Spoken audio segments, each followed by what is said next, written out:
asubuhi. Comme David le disait, Kama vile Daudi alikuwa anaisema, et je suis dans la joie quand on me dit allons dans la maison de l'Éternel. niko ndani ya furaha wanaponiambia niende mnyumba ya milele. Car c'est ici où nous venons apprendre. Sababu ni hapa tunakiafunda. Je vous prierai de vous tenir debout Nitamilomba kusimama bwima pour honorer la lecture de la parole de Dieu. kwa kuheshimisha usomi wa neno la Mungu. Vous savez, la parole c'est notre drapeau. Mnajua neno inakuwa bendera yetu. C'est pourquoi à chaque fois que nous la lisons, nous sommes censés nous tenir debout. Na ndio maana wakati tunaisoma tunashurutishwa kusimama bwima. Nous prenons Apocalypse chapitre 5, Tunabeba Ufunuo sura ya 5 du 1er jusqu'au 14e verset. mstari mpaka 14. Puis j'ai vu dans la main droite de celui qui était assis sur le trône un livre écrit en dedans et en dehors, scellé de 7 sceaux. J'ai vu un ange puissant qui criait d'une voix forte: qui est digne d'ouvrir les livres et d'en rompre les sceaux? Et personne dans le ciel, ni sur la terre, ni sous la terre, ne put ouvrir les livres ni les regarder. Et je plairai beaucoup de ce que personne ne fut trouvé digne d'ouvrir les livres ni de les regarder. Et l'un des vieillards me dit: ne pleure point, voici les lions de la tribu de Juda, les rejetons de David a vaincu pour ouvrir les livres et ses 7 sceaux. Et j'ai vu au milieu du trône et des 4 êtres vivants et au milieu des vieillards un agneau qui était là comme immolé. Il avait 7 cornes et 7 huées qui sont les 7 esprits de Dieu envoyés par toute la terre. Il vint et il prit les livres de la main droite de celui qui était assis sur le trône. Quand il y prit les livres, les 4 êtres vivants et les 24 vieillards se prosternèrent devant l'agneau, tenant chacun une harpe et des coupes d'or remplies de parfums qui sont les prières des saints.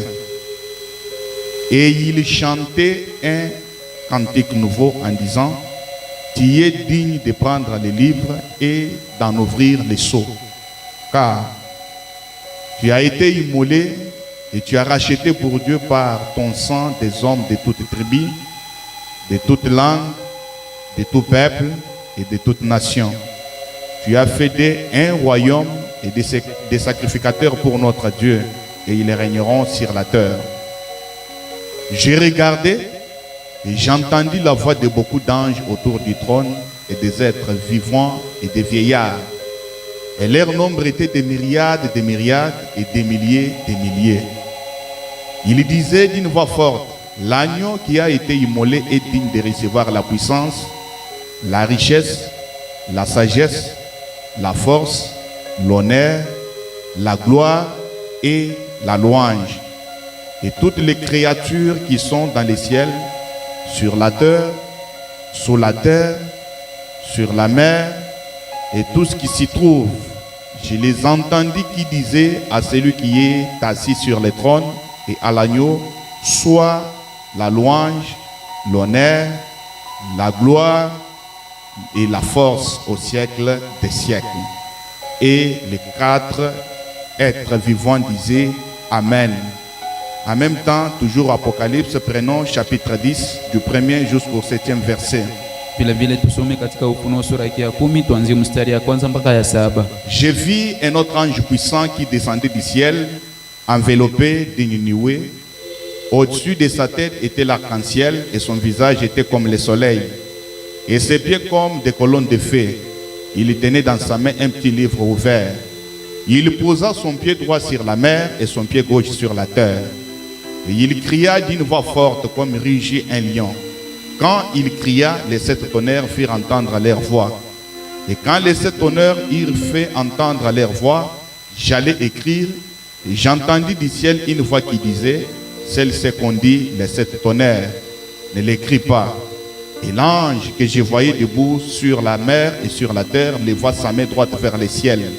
Et jura par celui qui vit au siècle des siècles, qui a créé le ciel et les choses qui y sont, la terre et les choses qui y sont, la mer et les choses qui y sont, et qu'il n'y aurait plus de temps, mais qu'au jour de la voix du 7e ange, quand il sonnerait de la trompette, le mystère de Dieu s'accomplirait comme il l'a annoncé à ses serviteurs, les prophètes. Que le Seigneur ajoute la bénédiction à la lecture de sa parole. Bwana ongeze baraka kwa usomi wa neno lake.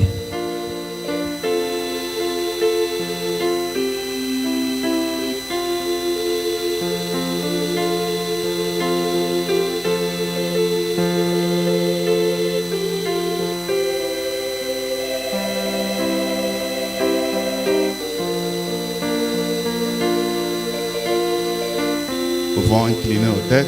Tunamishe bichwa yetu. Bienveillant Père Céleste, l'auteur de la vie, ce matin, ô Dieu Tout-Puissant, nous voici dans ton sanctuaire pour t'adorer et écouter ta parole, car c'est elle qui donne la vie, c'est elle qui fortifie, c'est elle, ô Dieu Tout-Puissant, qui avait créé ce monde et toutes les créatures qui y sont. Ô Seigneur Jésus-Christ, en guise de reconnaissance et d'amour, nous voici ce matin, ô Dieu Tout-Puissant, rassemblés en ton nom. Et nous croyons que tu es déjà au milieu de nous, comme il a été dit, que là où 2 ou 3 seront rassemblés à ton nom, tu seras au milieu d'eux. Sois réellement au milieu de nous. Oins-nous, ô Dieu, donne à ton peuple une attention soutenue, afin qu'il puisse, ô Dieu Tout-Puissant, bien recevoir cet enseignement de ce matin, qui semble un peu complexe, ô Dieu bien-aimé. Donne-nous-en, ô Dieu Tout-Puissant, l'interprétation, Père. Au nom de Jésus, nous te le demandons ainsi. Amen. Et Dieu vous bénisse encore. Mungu abariki tena. C'est depuis mercredi que nous avions commencé un enseignement Itangia siku ya tatu tulianza mafundisho moya que nous avons intitulé le livre de la rédemption. ile yenye tuliita kitabu ya ukombozi. Et nous avons vu que ce livre est qualifié de plusieurs manières selon William Marion Branham. Tukaona ile kitabu banaita mnamna mingi kufuatana na William Branham. Le livre de la rédemption, c'est un livre de vie de l'agneau. Kitabu ya ukombozi na kwa kitabu ya uzima mwana kondoo. Et les prophètes, dans quelques brochures, ils l'appellent comme Bible. Na nabii mabronshua ingine naita kama vile Biblia. C'est la divinité, Inakuwa bumungu, la parole de Dieu, neno ya Mungu, les petits livres. ka kitabu kadogo. Et nous avons remarqué que ce livre est décortiqué dans Apocalypse chapitre 5 et aussi Apocalypse chapitre 10. Tukakutana kitabu ile banaizidisha sana katika Ufunuo sura ya 5 na sura ya 10. Dans l'Apocalypse 10, c'est un livre qui est fermé. Ufunuo 10 inakuwa kitabu fungiwa. Tandis que dans l'Apocalypse 10, ce livre est ouvert. Ijapokuwa mu Ufunuo 10 ile kitabu inafunuliwa. C'est un livre écrit en dedans et en dehors. Ni kitabu inaandikiwa ndani na nje. Et nous avons vu que c'est Jean qui a vu toutes ces choses d'Apocalypse. Tukaona kwamba ni Yohana aliona mambo ile yote ya Ufunuo. C'est lui-même qui a écrit le livre d'Apocalypse. Ni yeye aliandika kitabu ile ya Ufunuo. Et qui dit Apocalypse dit la révélation. Mwenye anasema Ufunuo ni kusema kuvundua, kufunula. Parce que Apocalypse c'est un mot latin. Kusema Ufunuo ni tamsi ya Kilatini. Qui signifie révélation. Ni kusema kupokea ufunuo, dévoiler, kuvundua, montrer, weka wazi.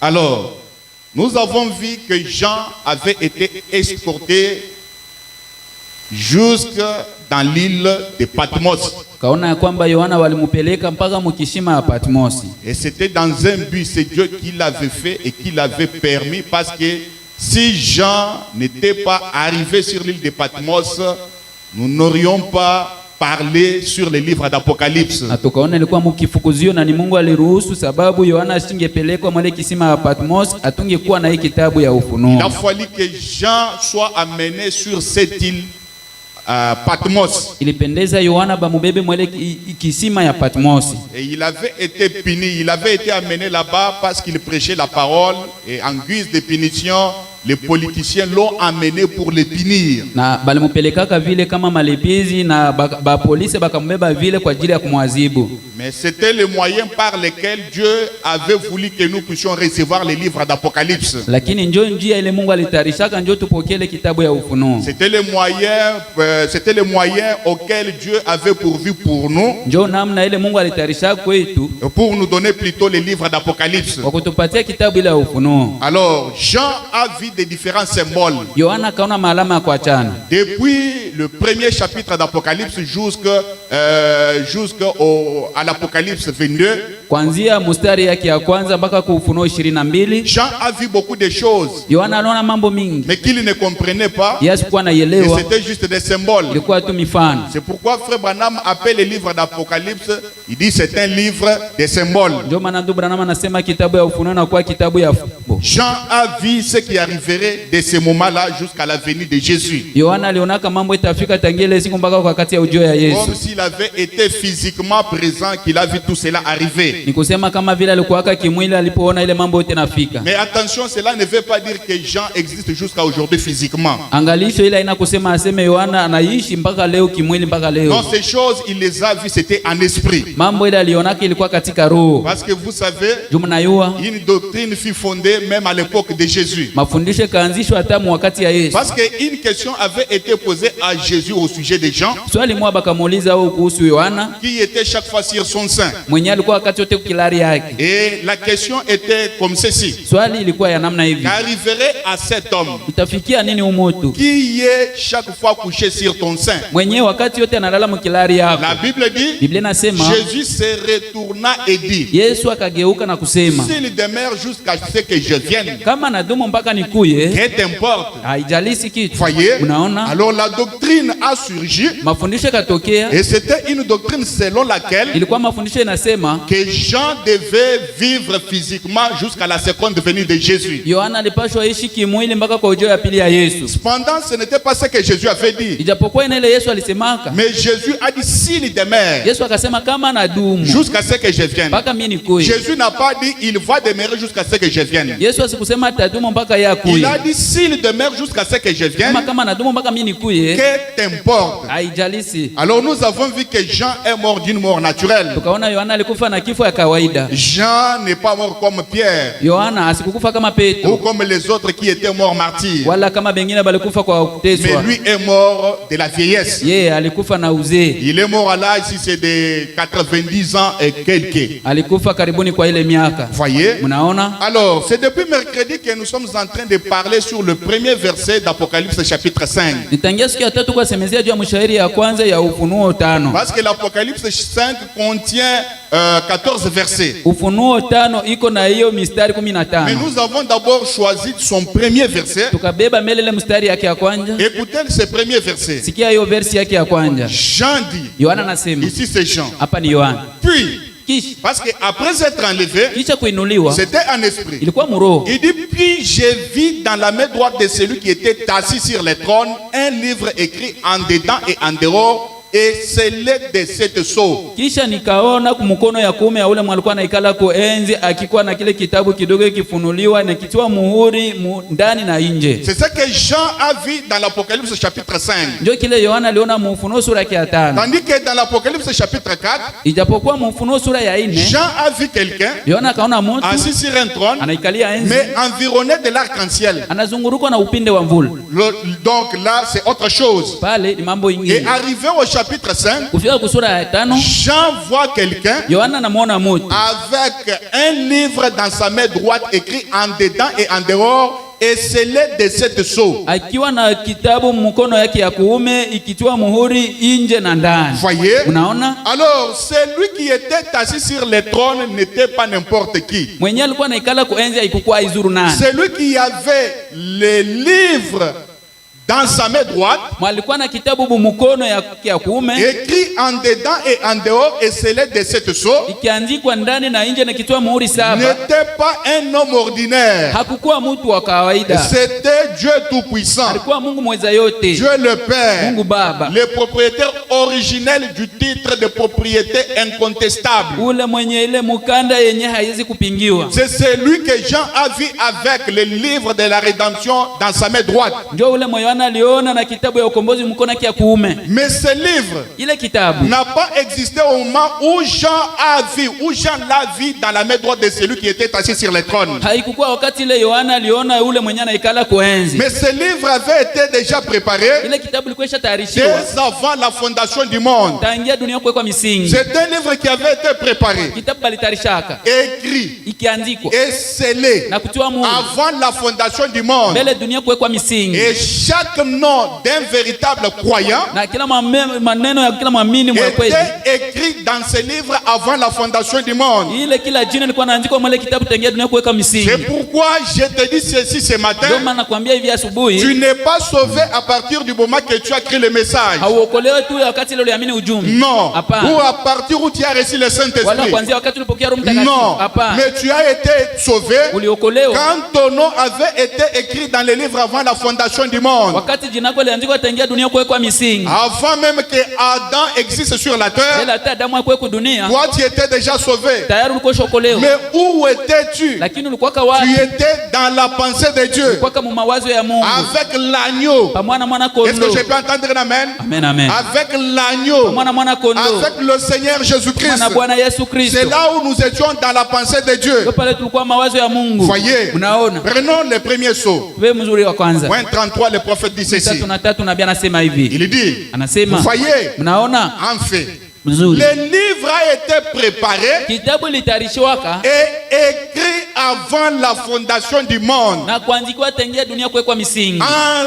réalité, Kwa kweli kweli, ce livre-ci, kitabu hiki, la Bible, Biblia, a été écrit avant la fondation du monde. iliandikiwa tangia dunia kuwekwa misingi. C'est là que je vous ai dit Ndio pale niwaambia, que le livre de la rédemption, d'un sens, c'est aussi la Bible. kitabu ya ukombozi mungambo ingine ni Biblia. Oui. Ndio. Alors le prophète dit, Nabii anasema, et Christ, comme il est l'agneau, Kristo vile ni mwana kondoo a été immolé avant la fondation du monde. kachinjwa mbele dunia kuwekwa misingi. Et les membres de son épouse, leurs noms ont été inscrits dans le livre de vie de l'agneau. Wanamemba wa bibi harusi yake majina yao yaliandikiwa mwa ile kitabu ya uzima mwana kondoo Avant la fondation du monde. mbele dunia kuwekwa misingi. Et comme le nom a été déjà inscrit dans le livre de vie de l'agneau, Vile majina kwa shandikiwa mwa ile kitabu ya uzima mwana kondoo, personne n'a droit de l'effacer. hakuna mweko na haki ya kuivuta. Même Dieu n'a plus droit de l'effacer. Hata Mungu hana haki ya kuivuta. Voyez? Mnaona? Parce que c'est un livre de vie de l'agneau. Ni kitabu ya uzima mwana kondoo. Le prophète dit, Nabii anasema, il dit, leurs noms ont été inscrits dans le livre de vie de l'agneau avant la fondation du monde. majina ambayo yaliandikwa mu kitabu ya uzima mwana kondoo tangia dunia kuwekwa Mais misingi. cela a été scellé Lakini ile katiwa muhuri et maintenant, na kisha cela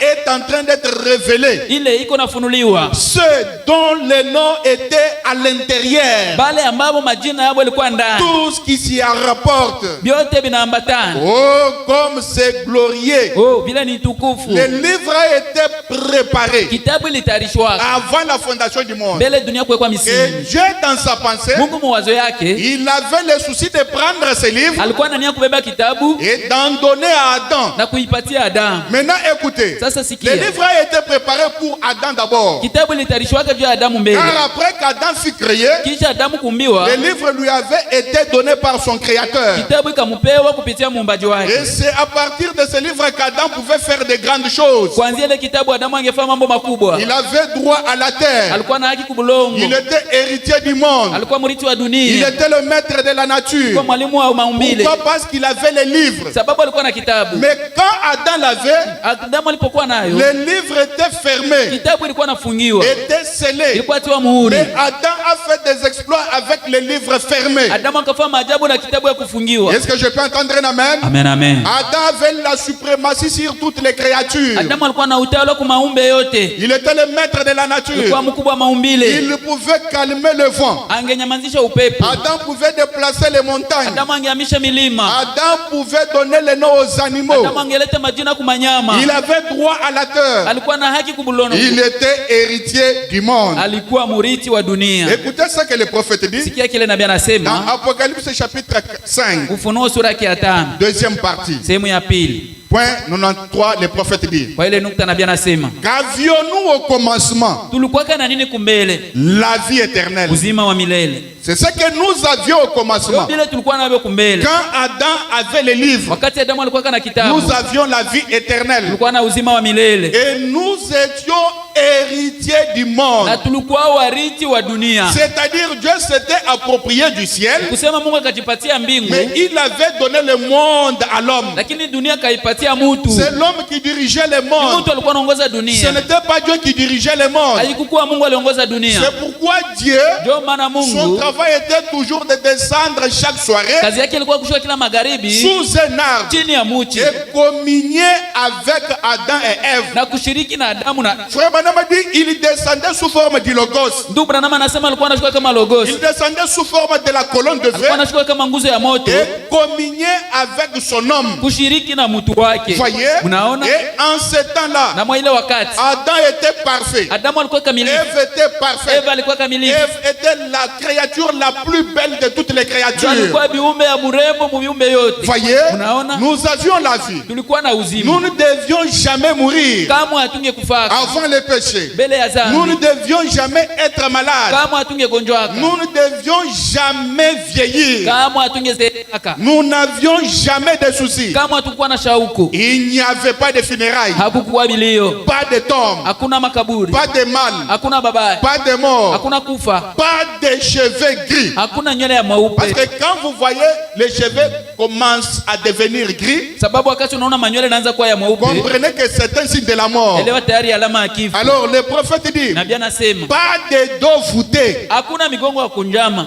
Voyez? Unaona? Pas de deuil, Hakuna bilio. pas de pleurs. Hakuna kulia. Ah, écoutez, Sikia. même si vous mettez les spare black dans vos cheveux, Atona waka vya kufanya non, mweusi nywele. ils sont déjà gris. Viisha kwa C'est un mweupe. signe de la mort. Ni alama ya kifo tu. Hein? La mort ne va pas vous craindre parce que vous allez mettre les produits pour que les cheveux soient noirs. Non. Kifo haitakuogopa sasa unatia vile vya kuleta nywele kwa mweusi. Evoluons. Hapana. Tuendelee. Pas de deuil, Hakuna bilio. pas de pleurs. Hakuna kulia. Voyez, Unaona? nous avions la vie éternelle. Tulikuwa na uzima milele. Nous avions la juridiction sur toute la terre. Tulikuwa na utawala kudunia yote. Ah, vous m'interprétez très bien, que Dieu vous bénisse. Amen. Alors, écoutez, Sasa sikia. le prophète dit, Nabii nous anasema étions tout simplement des dieux sur la terre. kwa watu ba Mungu kwa dunia. Des dieux sur la Ba terre. Mungu kwa dunia. On avait la capacité de la divinité. Tulikuwa na uwezo ya bumungu. Parce que l'homme avait la divinité entre ses mains. Mtu alikuwa na bumungu mikono yake. L'homme avait le livre entre ses Na mains. kitabu mikono L'homme yake. était un dieu en miniature sur la terre. Alikuwa Mungu kidogo kudunia. Oh, combien Satan pouvait envier l'homme. Mara ngapi shetani shamani mtu. Voyez, Unaona? nous étions tout simplement des dieux Tulikuwa tu ba Mungu sur la terre. pa dunia. Si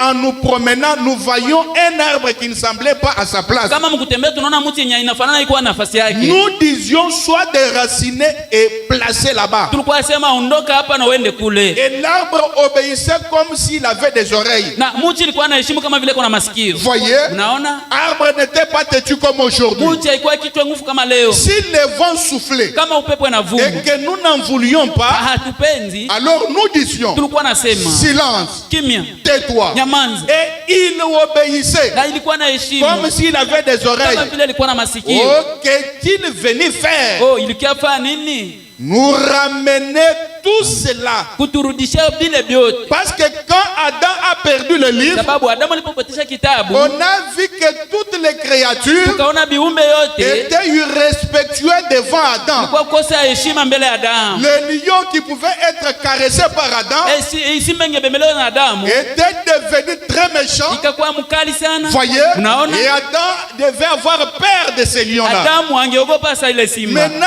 qu'est-il venu faire? Qu'est-ce que le Rédempteur est venu faire? Sasa mkombozi alikuwa fanya nini? Et Branham dit, Branham nous asema ramener tout cela. kuturudishia vile vyote. Nous ramener où? Kuturudisha wapi? À l'Éden. Kwa Edeni. Nous ramener où? Kuturudisha wapi? Nous ramener à faire quoi? Kurudisha na nini? À avoir les droits Kukuwa na haki. sur toutes les créatures. Maviumbe yote. Aujourd'hui, Leo l'homme a le pouvoir mtu kwa mamlaka. parce qu'il a le livre de la vie, Sababu iko na kitabu ya le uzima. livre de la rédemption. Kitabu ya bukombozi. Et Dieu nous a ramené à ce qu'était était Adam. Mungu akaturudisha kwa ile Adamu alikuwaka. Il suffit juste d'appliquer la foi. Inaomba utimize tu imani. Parce que Jésus a dit, Yesu alisema, si tu dis à cette montagne kama unasema na yeye et mlima, que tu ne doutes pas en ton cœur, haushakie mroho yako, ôte-toi de là wewe ondoka et hapa, jette-toi dans la mer. ujitupe mbahari. Il voulait nous dire Alipenda tuamini que vous devez être comme Adam avant le péché. unapaswa kuwa kama Adamu mbele ya Parce que dhambi. c'est ce qu'Adam faisait avant le péché. Ndio vile Adamu alifanya mbele ya dhambi. Il déplaçait les montagnes. Alikuwa anaondosha milima. Et il nous a ramené tout cela. Akaturudishia vile vyote. Frère Branham a dit, oh là Kama là, anasema oh la la, avoir de nouveau cela. kukua kwa upya na vile. Mais écoutez, Lakini sikia, lorsque Adam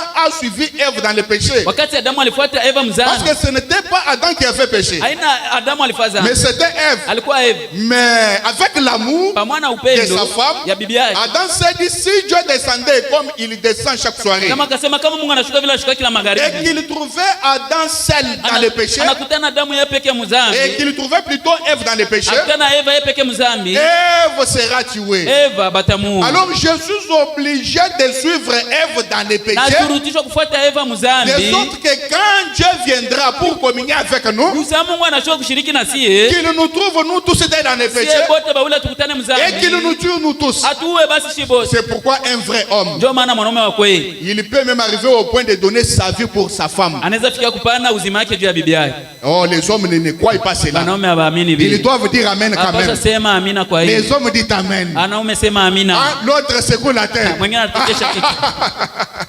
Voyez? Unaona? Donc, il doit avoir cet amour-là, Apasha kwa nile de upendo. donner sa vie pour sa femme. Patia uzima wake kwa bibi yake. Ce n'est pas un voleur entre dans ta maison. Hapana bibi Toi, yake. tu te caches, tu laisses ta femme. Unajifichika unaacha Toi, bibi va yako. ouvrir la porte. Ah, wende fungula Non, mlango. non. Hapana. Là, tu n'aimes pas ta Bale femme. upende bibi Toi, yako. lève-toi, va Wewe ouvrir la simama wende porte. fungula mlango. Voyez? Mnaona? Alors, Adam aimait plus Ève. Adamu alipenda zaidi Eva. Et l'a suivi dans le Na péché. akamfuata mpaka mzambi. Alors, le Sasa. livre lui avait été confisqué. Kitabu bakamnyang'anya. Dès qu'il a péché, Alipofa dhambi, le livre a quitté de main d'Adam. kitabu ikatoka mikono ya Adamu. Et Satan était là. Shetani alikuwa pale, Dieu était là. Mungu alikuwa pale. Alors, Dieu ne pouvait pas permettre que le message de Satan touche le livre. Mungu asingeruhusu mikono ya buchafu ya shetani guse kitabu. Il se précipita et a confisqué le livre. Akaenda haraka na kukamata kitabu. Et c'est là qu'Adam a perdu son héritage Ndio pale Adamu akapotesha urithi yake dans la brèche katika pengo entre le 7 ans de l'église kati ya vizazi saba kanisa et les 7 sceaux. na mihuri saba. Le prophète dit, Nabii anasema point 100, nukta 100. il dit, Anasema il a aussi perdu son héritage. akapotesha pia urithi wake. Quand il a perdu la communion qu'il avait et son droit à la vie. Alipopotesha ile ushirika yake, alikuwa na haki kuuzima. Souvenez-vous,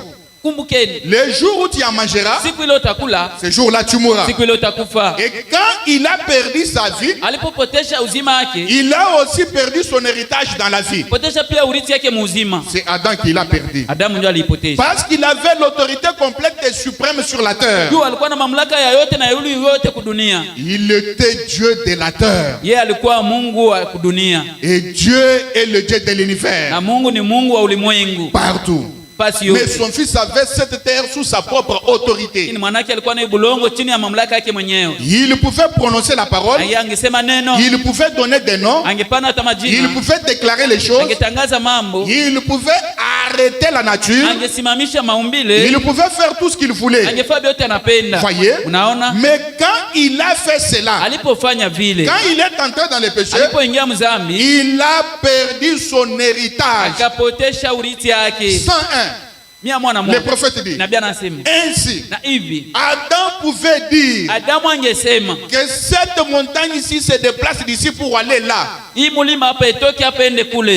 Et cela se faisait. Vile vilikuwa fanyika. Adam pouvait dire Adamu que angesema cet arbre-ci qui est ici hii mti yenye iko hapa se déracine iondoke, et soit planté là-bas. iondoke na mizizi iende kupandiwa Et kule. cela se faisait. Na vile vilikuwa fanyiwa. Voyez? Unaona? Alors, Sasa il détenait l'autorité complète et suprême alikuwa na mamlaka ya yote na utele en kabisa. tant que Dieu mineur au-dessous de Dieu notre Père. Kama vile Mungu mdogo yule ya Mungu wetu baba yetu. Parce qu'il était un fils de Dieu. Juu alikuwa mwana wa Mungu. Adam a perdu son héritage, Adamu akapotesha urithi yake. la terre. Bulongo. Donc, elle est passée de ses mains à celle de celui auquel il a tout vendu. Ni kuseme kapita kumikono yake kwa ndia ule yoyote mwenye Donc aliuzishi. quand il a perdu la terre, Alipopatisha c'était bulongo, à cause du péché. sababu ya dhambi. Et la terre a quitté Adam vers Satan. Na bulongo ikatokea Adamu ikaendea shetani. Voyez? Unaona? Et jusqu'à aujourd'hui, Mpaka leo la parole dit, neno nasema c'est Satan qui dirige la terre. shetani anaongoza dunia. Que vous le vouliez ou pas, Upendo katale, c'est lui qui dirige pour le moment la terre. yeye ndio kwa sasa anaongoza dunia. Il est le maître de tous les gouvernements de ce monde. Yeye ni bwana mkubwa wa majimbo yote ya hii Il dunia. est le maître des gouvernements américains. Ni bwana mkubwa wa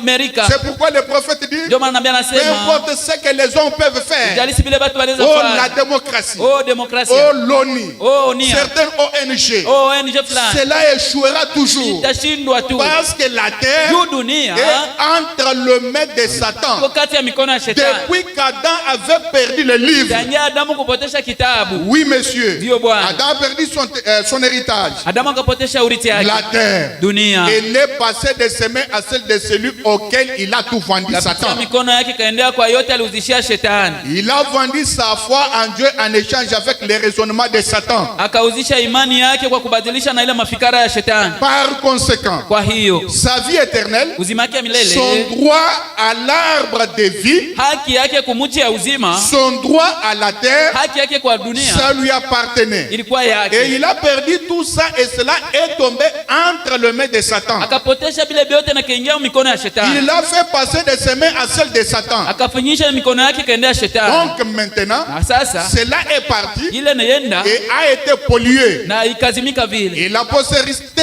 d'Adam a détruit l'héritage qu'Adam aurait dû avoir. Uzao ya Adamu ikaharibisha vyote vya Adamu angepata. C'est-à-dire la terre. Ni kusema dunia. C'est vrai. Ni kweli. Vous voyez? Unaona? La postérité d'Adam. Ile uzao ya Adamu. Alors Satan a pris la terre, Shetani akabeba dunia, mais il ne pouvait pas toucher au livre. lakini ashingegusa Au kitabu. livre de la rédemption. Kitabu ya ukombozi. Il ne pouvait pas toucher au titre de propriété incontestable. Ashingegusa kwa ile mukanda ya wenyewe yenye haiwezi kupingiwa. C'est pourquoi quand Jean avait été enlevé en esprit, Ndio maana wakati Adamu quand Jean avait été enlevé en esprit, wakati Yohana aliinuliwa muroho, il a vu ce livre dans la main droite de celui qui était assis sur le trône. akaona ile kitabu mikono ya kuume ya ule mwenyewe alikuwa nikala kuenzi. C'est le même livre qu'Adam avait perdu. Kitabu mwa Adamu alipoteshaka. Alors le propriétaire de ce livre l'a récupéré Mwenye ile kitabu sasa kaikamata. et l'a placé dans sa main droite. Akaiweka mkono yake ya kuume. Et il était assis sur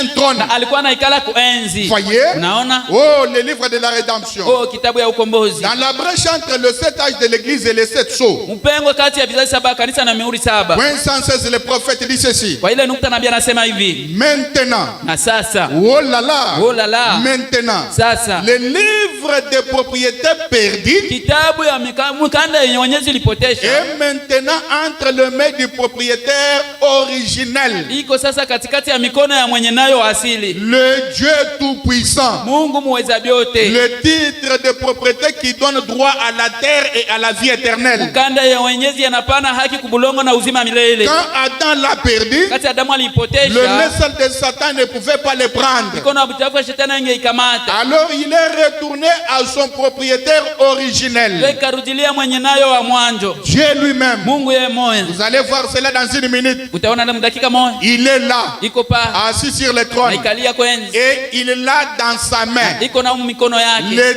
titre de propriété. mukanda ya wenyeji. Oh, Oh, avec ça je me sens religieux. na inajisikia wa kidini. Mes amis, Marafiki, le titre de propriété qui donne droit à la vie éternelle, mkanda ya wenyeji naleta haki kuzima milele. le titre de propriété incontestable qui donne droit à la vie éternelle. Mkanda ya wenyeji yenye haiwezi kupingiwa inaleta haki kuzima milele. Quand Adam l'a perdu en choisissant la sagesse au lieu de la foi, Wakati Adamu aliipotesha kwa kuchagula ile hekima kuliko imani, il est retourné dans les mains du propriétaire, le Dieu tout-puissant. ikarudia mu mikono ya mwenye nayo Mungu mweza vyote. Frère Branham dit comme c'est glorieux. Ndugu Branham anasema vile ni tukufu. Maintenant, Sasa Jean vend le livre dans la main droite de celui qui était assis sur le trône. Yohana anaona kitabu mkono ya kuume ya ule mwenye alikuwa anaikala kuenzi, Et il a décrit comment était le livre. na kaonesha vile kitabu ilikuwa. Jean a vu le livre. Yohana aliona tu kitabu, Il a vu que le livre était écrit en dedans et en dehors et scellé de 7 sceaux. akaona kitabu inaandikiwa ndani na nje na natiwa mihuri saba. Voyez? Unaona? Et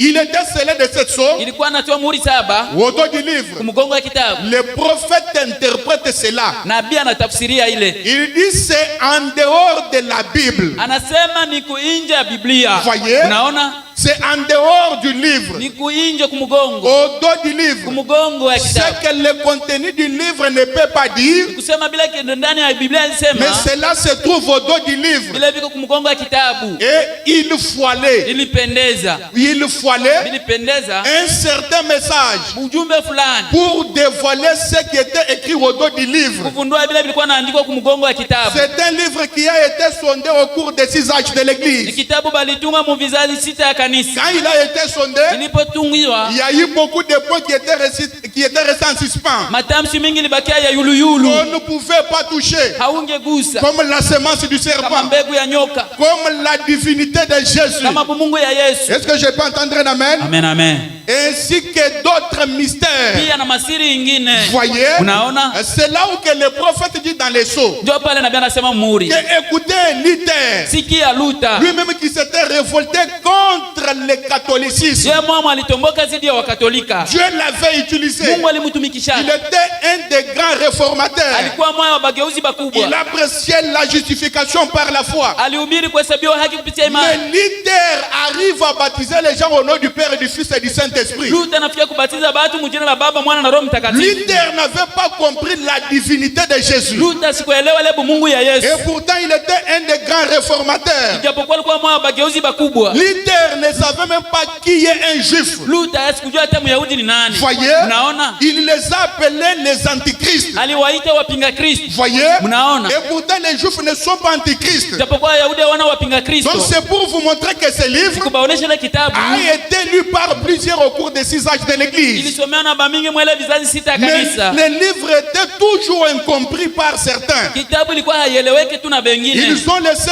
beaucoup de points. Bakaacha manukta mingi. Ces points étaient restés en suspense. Manukta ikabakia Ils yuluyulu. ne pouvaient pas comprendre cela. Habangeelewa ile. Il fallait un ministère de Christ Ilipendeza huduma mwa Kristo. réincarné dans un homme Inazamishwa ndani ya pour mtu prendre les livres. kukamata Et kitabu. avant d'aller au dos du livre, Mbele ya kwenda kumgonga il kitabu, devait d'abord étudier ce qui se trouvait dans les livres. alipendeza some kile kwa ndani ya Parce kitabu. que les livres étaient écrits en dedans et en dehors. Juu kitabu ilikuwa inaandikiwa ndani na nje. Alors celui qui reçoit le ministère de Christ, Mwanapokea huduma ya Kristo. il entre d'abord dans les livres. Anaingia mbele mkitabu. Il commence à expliquer tous les points qui étaient restés en suspens au cours des 6 âges de Anaanza l'église. kufasiria ile manukta yote ilibakia yule mwele Il vizazi 6 ya explique kanisa. la semence du serpent. Anafasiria mbegu ya nyoka. Est-ce que je peux entendre un amen? Amen, amen. Il explique que le baptême au nom et le baptême de l'eau c'est au nom de Jésus. Anafasiria ubatizo wa maji ni mjina la Ce Yesu. que les autres ne pouvaient pas toucher. Ile bengine abangegusa. Dès qu'il termine à révéler ce qui était écrit en dedans, Wakati anamaliza kufunua ile ilikuwa inaandikwa il ndani. sort du livre. Anatoka Il mkitabu. va au dos du livre. Anaenda kumgonga Il kitabu. commence à expliquer les 7 tonnerres d'Apocalypse 10. Anaanza fasiria mingurumo 7 ya Ufunuo Est-ce 10. que je peux entendre un amen? Amen, amen. Il voit même loin.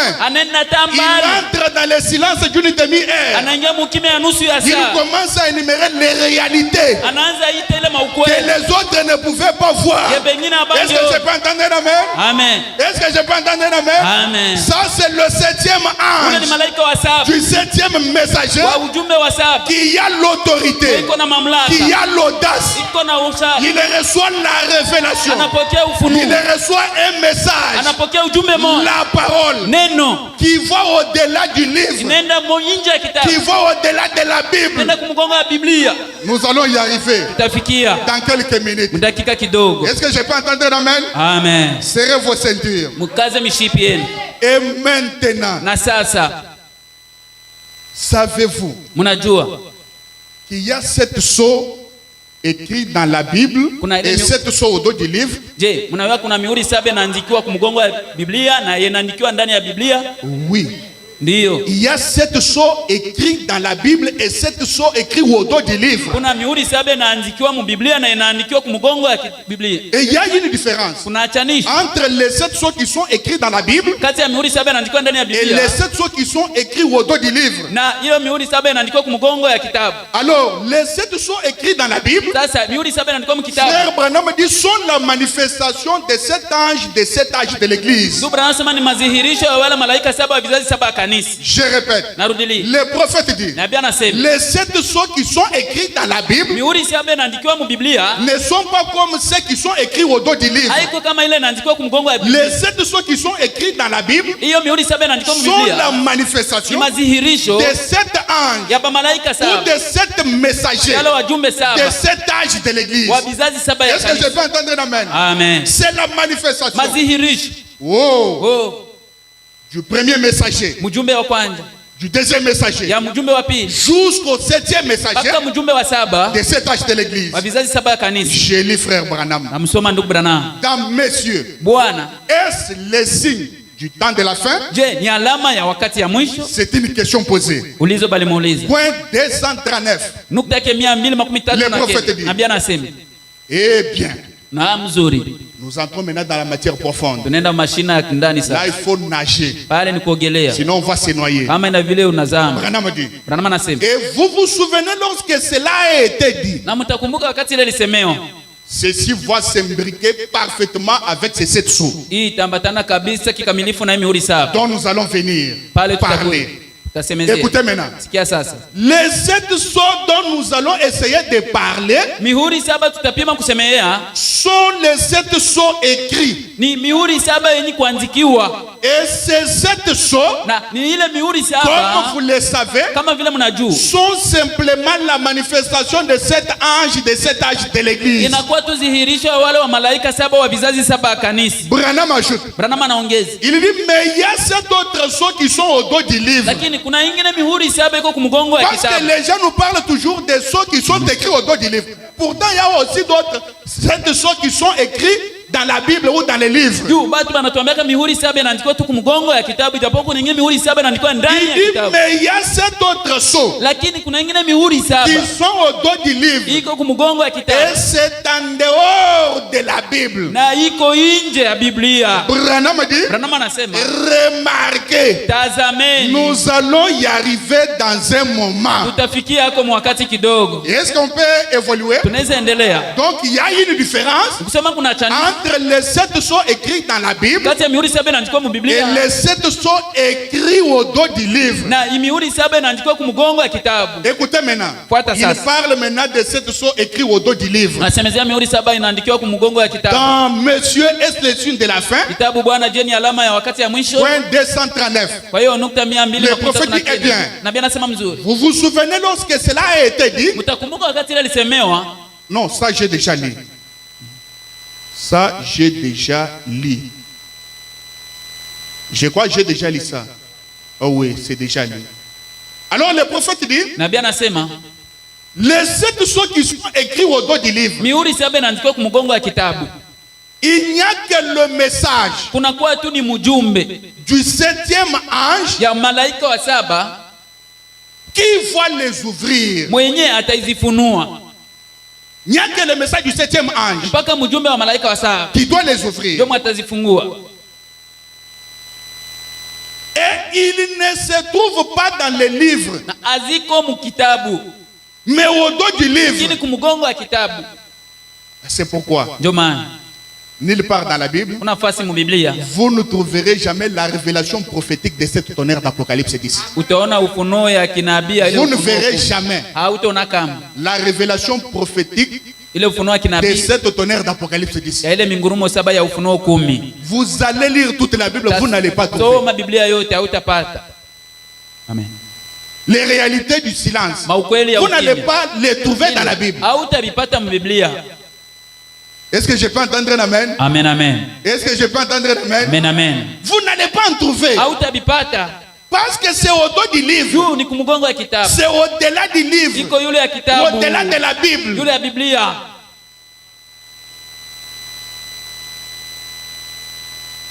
Et lorsque la chose est scellée, Wakati jambo natiwa muhuri, Branham dit, c'est-à-dire l'œuvre est achevée. Branham anasema ni kusema kazi inamalizika. Mais ce n'est pas ouvert, mais c'est achevé. Haifunuliwa lakini inamalizika. Voyez? Unaona?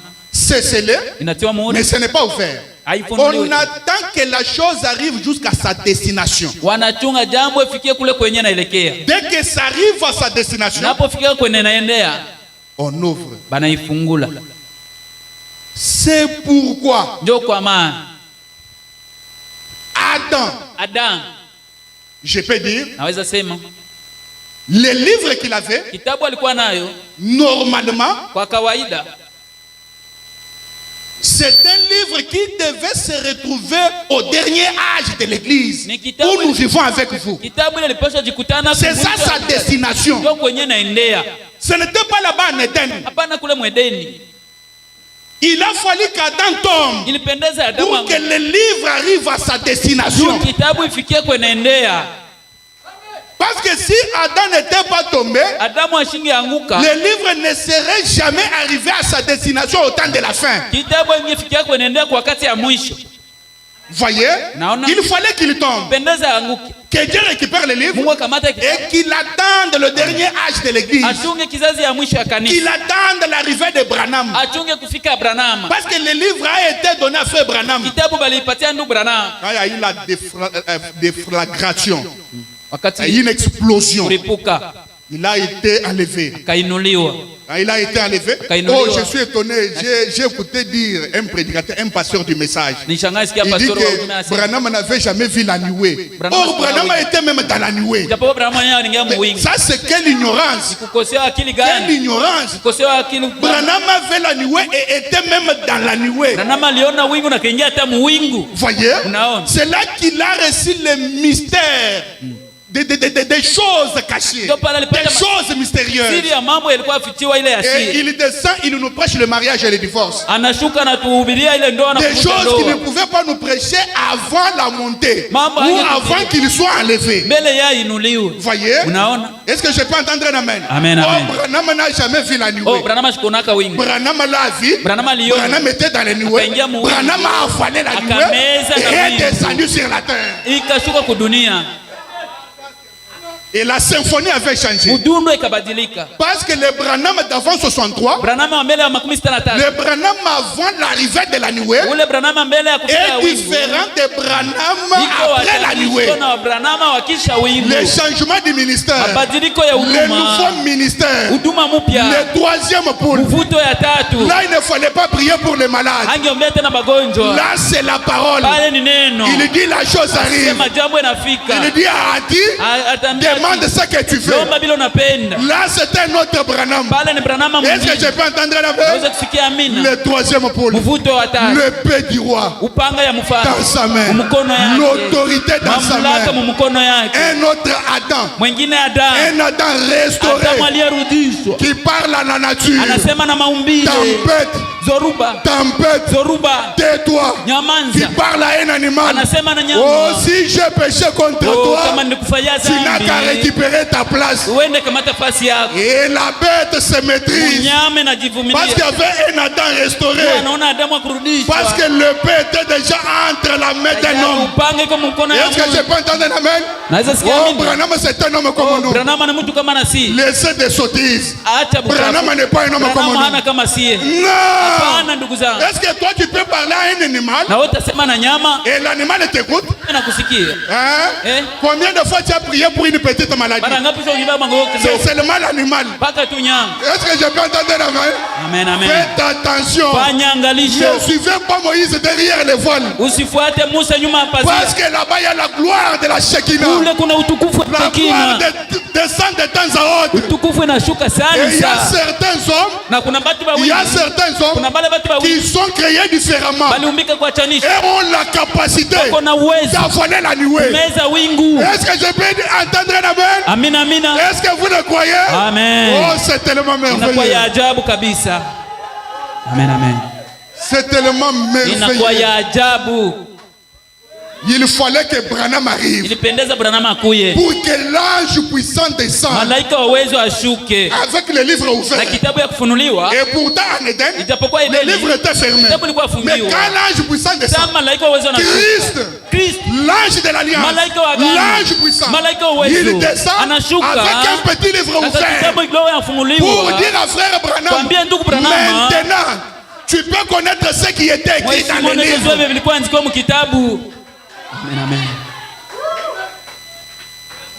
Est-ce que vous le croyez? Amen. Ça nous donne la vie. Ça nous donne la vie. Inatupatia uzima. C'est la matière de l'épouse. Nikishina bibi harusi. Des fois, il faut monter et placer des têtes au-dessus des nuages. Voyez? Ne restez pas seulement sur les saints esprits. On doit avancer aussi. On doit connaître ceux qui étaient au dos du livre. On doit connaître les 7 tonnerres. Voyez? On doit connaître ce que c'est les 7 tonnerres. Amen. Oh, je me sens bien. Moi, j'ai déjà le Saint-Esprit. C'est pourquoi ces choses, je dois en profiter. Amen. Que Dieu vous bénisse. Amen, amen. Que Dieu vous bénisse. Amen. Ça vous fait fâcher? Ça vous fait fâcher? Ce sont des choses que les anciens voulaient voir. Jamais m'a pleuré. Daniel a pleuré. Voyez, tous les anciens prophètes voulaient vivre en ces jours. Mais le livre était prédestiné aux gens du temps de la fin. Dès que le livre descend, ces gens-là connaissent leur Dieu. Amen. Je peux vous dire que Daniel ne connaissait pas bien son Dieu. C'est nous qui connaissons bien Amen. Notre Dieu. Amen. La divinité de Jésus. La révélation de Jésus. C'est nous. C'est nous. Est-ce que je peux entendre un amen? Amen. C'est nous. Et après cet âge, il n'y en aura pas un autre. Nous sommes les cadets qui avons bénéficié des révélations et des révélations. Oh, merci Seigneur. Merci Seigneur. La destination du livre, c'est aujourd'hui. Ce n'était pas du temps d'Adam, ni du temps de Paul. Non, Paul lui-même a dit, nous prophétisons en partie. Mais quand le parfait viendra, et qui est ce parfait? Le prophète dit, dans la stature d'un homme parfait, que le parfait, c'est celui qui est déjà à l'image de la stature d'un homme parfait. Il a la foi, il a la vertu, il a la connaissance. Et le parfait, d'un sens, c'est aussi William Branham. J'ai dit d'un sens, parce qu'il est déjà à l'image de la stature d'un homme parfait. Il a toutes les vertus. Le parfait, c'est aussi la parole. Oh, les gens ne le croient pas. Quand vous avez toutes les vertus, on est parfait. Et Branham a fait toutes les vertus.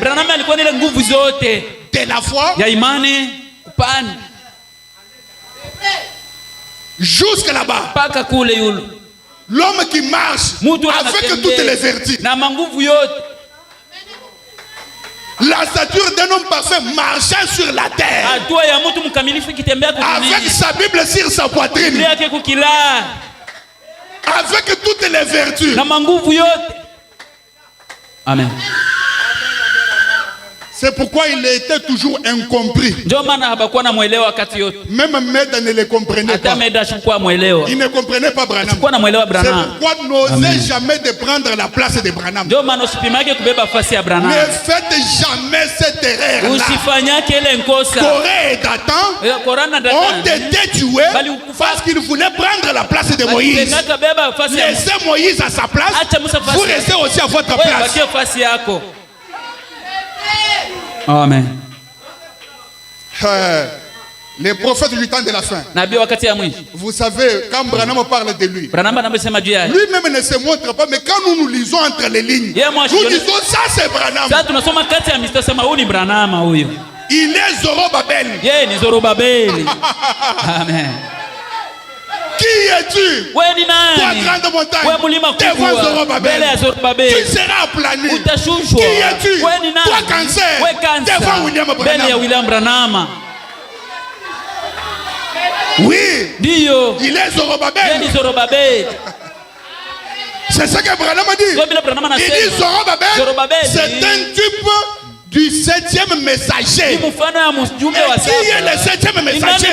C'est William Branham. William Branham.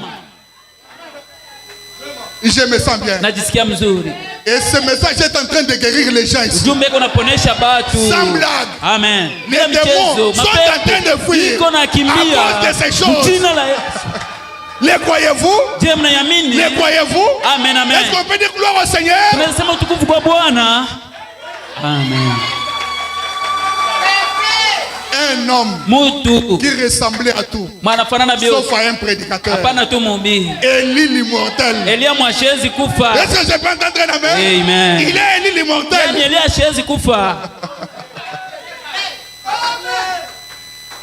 On peut évoluer. On peut évoluer. Amen, amen. La destination du livre, c'est au temps de la fin. Les livres attendaient l'arrivée de Branham.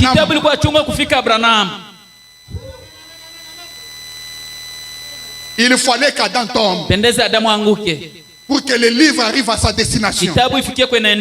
Et Branham dit, Dieu savait que l'homme tomberait. Même quand il a créé l'homme, il le savait. Parce que son plan ou son dessein était que le livre aille au temps de la fin. Donc ce n'était pas une surprise. Quand Adam est tombé, Dieu le savait. Amen, amen. Voyez, Dieu savait que l'homme serait perdu. Parce qu'il voulait, il savait que l'homme serait perdu pour que le tribut de Dieu puisse être largement manifesté à tous les hommes. Parce que écoutez, quand le livre a quitté le main d'Adam, Dieu a récupéré. Or Dieu c'est un esprit. Et pour faire valoir au livre, il fallait un parent rédempteur. Mais Dieu est esprit. Vous voyez? Or, avant le commencement, dans sa pensée, il avait l'attribut d'être un rédempteur. Et il fallait que cet attribut-là se manifeste un jour. Mais comment cet attribut pouvait-il se manifester? Si l'homme n'était pas tombé, il fallait que l'homme tombe. L'homme tombe, Dieu lui-même prend les livres. Vous voyez? On commence à crier. Qui est digne? Qui est digne de prendre les livres et d'en rompre les choses? Personne au ciel, sur la terre, sous la terre, personne. Jean a commencé à pleurer. Jean a commencé à pleurer. La voix s'est fait entendre. Il dit Jean, ne pleure pas. Le lion de la tribu de Juda a vaincu. Quand Jean regardait, ce n'était pas un lion, mais c'était l'agneau. Et d'où venait cet agneau? Le prophète dit de l'éternité. Amen. C'est lui qui était digne de prendre le livre. Et c'est lui qui a brisé les choses. L'agneau. Mais l'agneau ne pouvait pas rester avec le livre. Non. Amen. Il fallait un autre homme. L'agneau fait sa part. Il joue le rôle d'un rédempteur. Il attend quelqu'un d'autre pour venir avec le livre. Merci Seigneur. Amen. Et je me sens très bien. La brèche entre le 7 âges de l'église et les 7 sceaux. Branham a dit. Or, le livre est écrit de façon mystérieuse. Qu'aucun homme, nulle part, ne le connaît sinon Dieu seul. Ça c'était avant l'ouverture des sceaux. Dieu seul, Jésus-Christ. Branham dit c'est un livre. Un livre mystérieux. C'est le livre de la rédemption. Nous verrons cela dans quelques instants. Tunaona ile mdakika kidogo. Or, nous savons que ce livre de la rédemption unajua ile kitabu ya ukombozi ne sera pas parfaitement compris. haitakuwa kikamilifu kueleweka. Il a été sondé au cours des 6 âges de l'église. Ilichunguzwa kwa ile vizazi 6 ya kanisa. Mais à la fin, lakini kumwisho, quand le 7e ange commence à proclamer son message, wakati mjumbe wa 7 anaanza tangaza ujumbe wake, il règle toutes les choses que ces hommes avaient sondées et qui étaient restées en suspens. Anamalizisha mambo yote yenye ilichunguziwa na ilibakia yulu. Et le mystère descend d'auprès de Dieu. Na masiri nashuka kwa ngambo ya Mungu. En tant que la parole de Dieu. Kama vile neno ya Mungu. Et il révèle l'entière révélation de Dieu. Na inafunuliwa ile ufunuo ya utele ya Mungu. En ce moment-là. Mwa ile wakati. C'est-à-dire au temps de la fin. Wakati ya mwisho. La divinité et tout le reste seront réglés. Mungu na mambo mengine yote namalizika. Voyez? Naona. Et tout le mystère. Masiri yote. Dans les messagers du soir. Mwa ile mjumbe wa magharibi. Point 74. Nukta 74. Les prophètes disent. Na bien nasema. Et nous voyons que dans les derniers âges de l'église. Tunaona mkizazi ya mwisho wa kanisa. Là, dans l'Apocalypse 10. Mule mufunuo 10. Il doit y avoir le son d'une trompette. Unapaswa kuwa sauti ya baragumu. Ce n'est pas une trompette littérale. Hapana baragumu ya kuonekana kugusa. Non, c'est la voix de Dieu. Ni sauti ya Mungu. Voyez? Unaona? Et cette voix se fit entendre. Na ile sauti kasikilika. Il ne fut pas permis de les écrire. Haikuruhusiwa kuiandika. Mais lakini elles furent scellées au dos du livre. Ikatiwa muhuri kumugongo ya kitabu. Et les 7 sceaux étaient au dos du livre. Na mihuri 7 ilikuwa kumugongo ya kitabu. Après que le livre a été écrit, kisha kitabu kuandikiwa, il est ensuite scellé. Inatiwa muhuri kisha. Là au dos avec 7 sceaux. Pale kumugongo na mihuri 7. Oh. Ijapokuwa personne hakuna mtu ne sait ce qu'ils sont. Mwenye anajua ile mihuri ni nini? Les 7 sceaux. Ile mihuri 7. Personne. Hakuna mwanayo. Il ajoute. Mais il a dit. Lakini nasema. Au jour où le 7e ange proclamera son message. Kwa siku na malaika wa 7 atatangaza ujumbe wake. Branham dit. Branham anasema. C'est donc un ange terrestre. Ni kusema malaika wa pabulongo dunia. Un ange terrestre. Malaika wa kudunia. Un ange. Malaika. Ne voyez pas seulement avec des ailes. Usimuone tu na mabawa. Non. Hapana. Un ange c'est un messager. Malaika anakuwa mjumbe.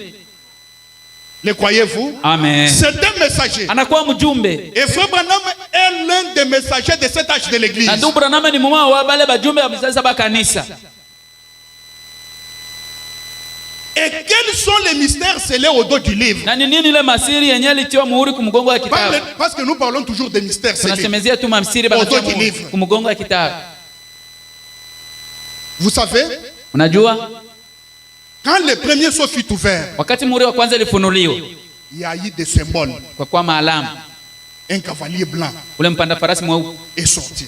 Anatoka. Le deuxième saut, muhuri wa pili, un cavalier roux. Panda farasi mwekundu. Le troisième saut, muhuri wa tatu, un cavalier noir. Panda farasi mweusi. Le quatrième saut, muhuri wa nne, un cavalier pâle. Panda farasi wa le cinquième saut, muhuri wa tano, les âmes sous l'autel. manafsi chini ya madhabahu. Le sixième saut, muhuri wa sita, le jugement du monde. hukumu ya dunia. Et arrivé au septième saut, akufika ku muhuri wa saba, il y eut un silence. Kukakuwa ukimya. Tout était calme. Yote bilikuwa kimya. Aucun symbole. Hakuna alama. Tout était calme. Yote kimya. Et ce silence était un silence d'une demi-heure. Kwa ukimya ya nusu ya saa moja. Une demi-heure, c'est-à-dire 30 minutes.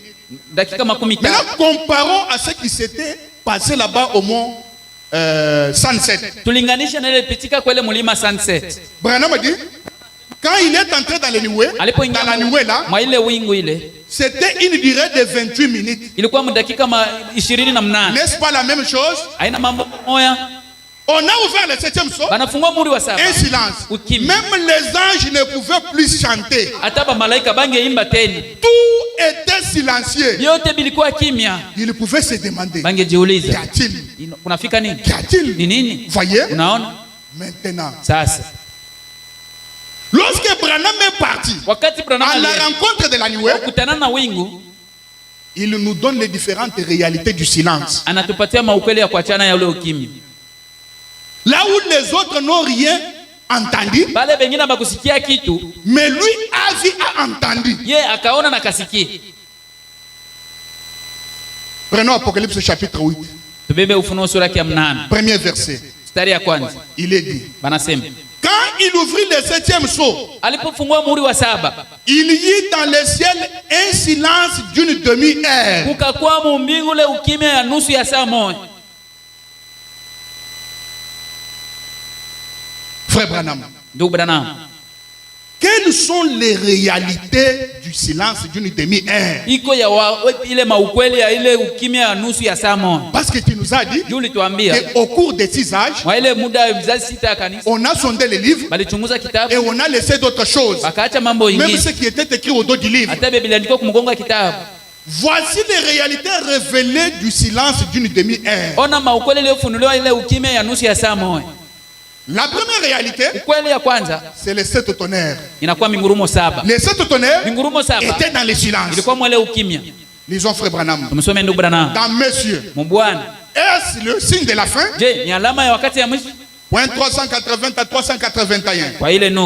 Il dit l'autre matin, cette déflagration ou cette explosion violente qui m'a secoué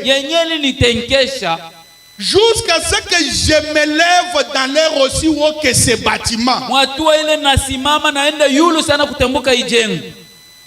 Branham a été élevé.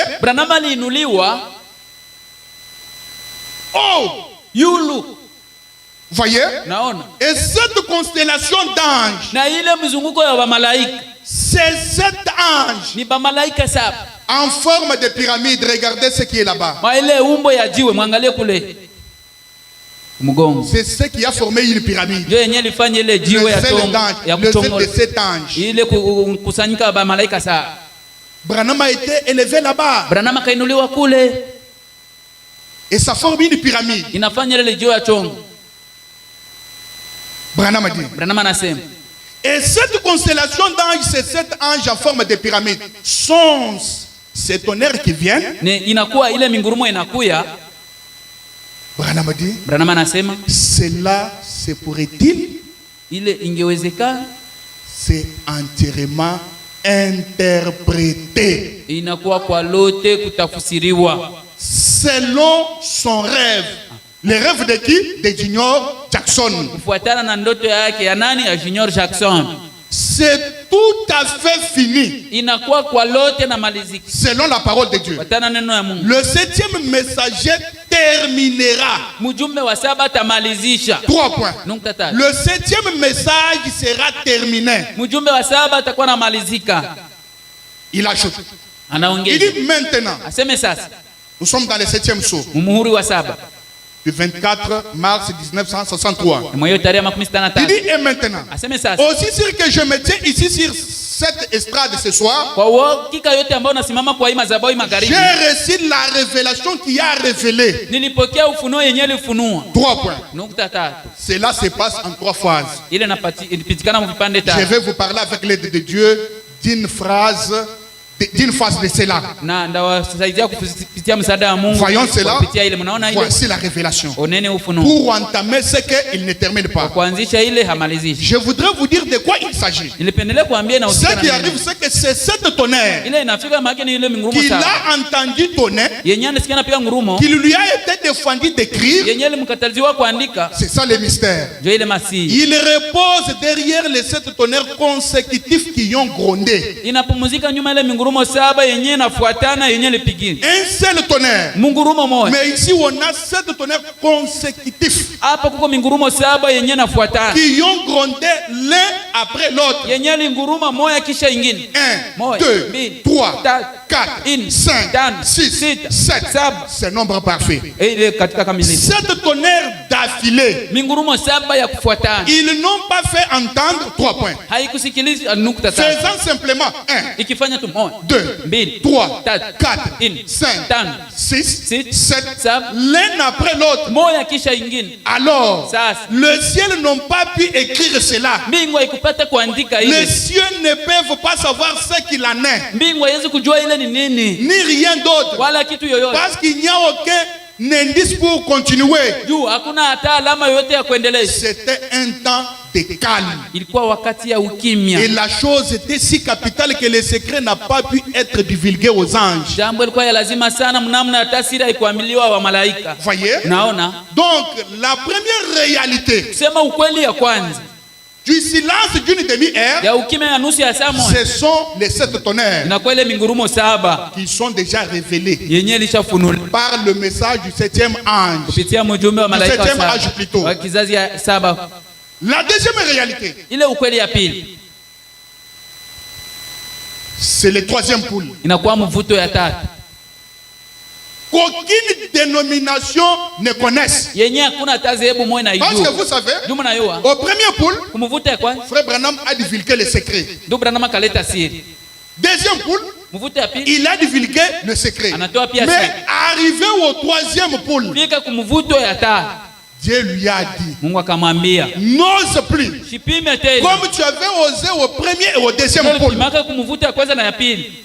Et c'était un secret dans son cœur. Ilikuwa siri muro yake. Voyez? Unaona? Et Frère Branham dit, Ndugu Branham anasema c'est ce 3e poule ni ile mvuto ya tatu qui attire l'épouse. yanavutia bibi harusi. L'épouse n'est pas attirée par le premier ni le 2e poule. Bibi harusi asikokotwe na mvuto ya kwanza wala ya pili. Le premier et le 2e poule, Ya kwanza na ya pili mvuto. la prophétie, Unabii, la guérison. uponyaji. L'épouse n'est pas attirée par ces Bibi choses-là. harusi akokotwe na ile. Quand bien même qu'elles sont bonnes. Hata kama ni ya Mais mzuri. l'épouse n'est pas attirée par cela. Bibi harusi avutiwe na Mais ile. ce qui attire l'épouse, Yanavutia bibi harusi. c'est la parole. Inakuwa neno. Le 3e poule, Mvuto ya tatu. les gros poissons argentins. Ule samaki munene wa C'est ce Argentina. qui attire l'épouse. Ndio inavutia bibi harusi. Si vous voyez Kama unaona mzuri. un frère Ndugu refuser un tabernacle anakatala maskani où l'on prêche la vraie parole, yenye banahubiri neno ya kweli, et il voit là où il y a les dons en désordre, anaenda kule kuko mvurugo. peut-être le frère ne fait pas partie de l'épouse. Saa zingine ndugu asife sehemu ya bibi harusi. Parce que ce qui attire l'épouse, ce n'est pas les dons. Bia binavutia bibi harusi haina zawadi. Chez les dénominationnels, il y a des dons. Kumazehebu kuna mazawadi. Voyez, Non. les féticheurs font des exploits avec leur magie. Bafumu banafanya maajabu na mamaji hapa. Mais malgré cela, Ingawa vile ils ne peuvent pas arriver au 3e poule. habezi fikia mvuto ya Ça, tatu. c'est pour l'épouse. Vile ni vya bibi harusi. Est-ce que je peux entendre un amen? Amen, amen. Ça, c'est pour l'épouse. Ile ni ya bibi harusi. Alors, dans le silence, Sasa mwa ile il y ukimya avait le 3e poule. kwa mvuto ya tatu. L'arrivée de la parole. Kufika ya neno. L'ouverture de la parole. Kunua ya neno. Là, nous sommes en 1963. Pale mko mtarehe ya 63. Voyez? Naona. Alors, Frère Branham dit, Ndugu Branham anasema dans les âmes qui sont maintenant en prison, mwa ile manafsi iko sasa mes frères, mgereza. il y a beaucoup de réalités du silence. Ndugu yangu mko maukweli ya mingi ya ukimya. Mais ce matin, je vais vous citer seulement 2. Hii asubuhi nabambia tu mbili. Et les autres, même au courant de la semaine. Hata katikati ya wiki. Alors, le silence, c'était le 3e poule. Ukimya ile ilikuwa mvuto ya tatu. C'est ce qui était aussi dans le silence. Ile nayo ilikuwa mwele ukimya. Comme je vous disais la fois passée. Vile nilikuwa nawaambia wakati ilipita. Et quand on parle du silence, Saba nasemezea ukimya. cela ne veut pas dire qu'il n'y a rien. Ila ina kusema hakuna kitu. Non. Hapana. Quelqu'un peut être silencieux, Anaweza kuwa mais kimya. il a des choses à dire, mais il ne veut pas en parler. Kuna vya kusema lakini hapende Ah, kuzungumza. cela ne veut pas dire que non, il n'a rien, c'est pourquoi il n'a pas parlé. Haina Non. kusema hana kitu ndio maana kusema hapana. Alors pendant que les anges eux, disaient que dans le 7e soir, il y a le silence, il n'y a rien. Wakati malaika walikuwa sema sema ukimya muko ukimya Mais hamna Branham kitu. est entré dans le silence. Branham anaingia ukimya. Il a vu les 7 tonnerres. Anaona mingurumo Il a saba. vu le 3e poule. Anaona mvuto wa tatu. Il a vu l'ange puissant. Anaona malaika Est-ce que je uwezo. peux entendre un amen? Amen, amen. Ah, c'est merveilleux. Inakuwa Et ya voyons, ajabu. le Tuendelee. prophète dit, Nabii anasema. il dit ceci, Anasema hivi. dans les âmes qui sont maintenant en prison. Nafsi ile iko sasa Mwingereza. Point 347. Kwa ile nukta yake. Il dit, mais souvenez-vous que pendant tout ce temps, Mkumbuke sasa mwa ile wakati yote Noé était dans l'arche. Nuhu alikuwa msafini. L'épouse est scellée à l'intérieur avec Christ. Bibi harusi anatoa muhuri mule ndani pamoja na Kristo. Ce dernier membre a été racheté. Mwanamemba ule wa mwisho alikombolewa. Le 6e sceau s'est manifesté. Muhuri wa sita kazihirika. Le 7e sceau le ramène sur la terre. Muhuri wa saba inamrudisha kudunia. N'en faites pas un problème. Msifanye mambo. L'agneau est venu Mwana kondoo et akakuya a pris le livre de sa main droite. akakamata kitabu mkono wake ya kuume. Voyez, Unaona? Jean a vu Yohana aliona quelqu'un mtu assis sur un trône anaikala kuenzi avec un livre fermé dans sa main droite. na kitabu ya kufungiwa mkono yake ya kuume. Quand Jean a pleuré, Sasa Yohana alilia, on voit l'agneau banaona mwana kondoo qui sort de quelque part. anatokea pasi fulani. Il prend le livre de la main droite de celui qui est assis. Anakamata kitabu ya kwa yule mkono ya kuume ya yule mwanaikana. Est-ce que vous comprenez? Je mnaelewa? Branham dit, Branham anasema dès que l'agneau s'élève, wakati tu mwana kondoo anasimama dans la brèche entre les 7 âges de l'église et les 7 sceaux, pengo kati ya vizazi 7 ya kanisa na mihuri 7, il dit, il fait l'intercession au cours de 6 âges. anasema anafanya kutetea kwa ile muda ile vizazi 6. Mais dès qu'il s'élève pour récupérer les livres, Lakini wakati ile anasimama kwa kukamata kitabu, l'intercession termine. kutetea inaisha. Je n'en fais pas un problème. Moi, je répète Branham mot à mot. Niko narudilia Branham tamsi kwa tamsi. Mais seulement, Lakini il est écrit, inaandikwa, il sera aussi écrit. inaandikwa pia. Est-ce que je peux entendre un amen? Amen. L'agneau s'élève. Mwana kondoo La anasimama. médiation termine. Ah, kutetea na- L'intercession termine. kutetea inaisha. Il récupère les livres. Anakamata kitabu. On évolue. Tunaendelea. Frère Branham a dit ceci. Ndugu Branham anasema hivi. Oh, c'est merveilleux. Oh, inakuwa ya ajabu. Il dit le 6e sceau Muhuri wa 6 s'est manifesté. kasihiriki. Mais quant au 7e sceau, Lakini kuhusu muhuri wa 7 il les ramène. inamrudisha. Lui là remplace qui? Ule le anabadilisha nani? C'est le pronom personnel. Tamsi Le ya upekee. remplace Anabadilisha Christ. Kristo. C'est qu'avec l'ouverture du 7e sceau, Pamoja na kufunuliwa muhuri 7, Christ n'est pas au ciel. Kristo ashina kumbingu. C'est ce que Branham dit. Ndio vile Branham anasema. Christ n'est pas au ciel. Non, Kristo, frère, écoutez. sikia. Moi, je ne suis pas là pour commencer à interpréter les Écritures. Siko pale kwanza tafsiria maandiko. Amen. Voyez? Amen. Je viens de le lire. Natoka usoma. Au 7e sceau, Kumuhuri wa 7. Christ n'est pas au ciel. Kristo ashina kumbingu. Il est ramené sur la terre. Anarudishwa kudunia. Mais, Lakini écoutez, sikia. Dieu n'habite pas dans l'air. Mungu ashikwe muhewa. Il n'habite pas dans l'air. Ashikwe muhewa hivi. Non. Hapana. Dieu doit chercher un vase Mungu anapaswa tafuta en qui chombo il entre. mwenye ataingia ndani. Est-ce que je peux entendre un amen? Amen, amen. Branham n'a pas dit le Saint-Esprit. Branham Il a akisema dit Roho qu'il Mtakatifu. ramène Christ. Anarudisha Sur, Kristo. il n'a pas dit qu'il ramène le Saint-Esprit sur la Sema terre. anarudisha Roho Non. Mtakatifu dunia, Parce que hapana. le Saint-Esprit était déjà descendu à la Pentecôte. Roho Mtakatifu alishuka ku Et Pentekoste. depuis qu'il était descendu, Tangia il alishuka. n'est jamais monté. Mais Hayapandaka. pour cette fois-là, Mara hiyo l'agneau prend les mwana livres. kondoo anabeba kitabu. Il descend Anashuka naye sur la terre. kudunia. Amen. N'en faites pas une doctrine. Sifanye mafundisho. Évoluons. Tuendelee. Évoluons. Tuendelee. Branham dit, Branham anasema oh, c'est merveilleux ces inakuwa choses. ya ajabu.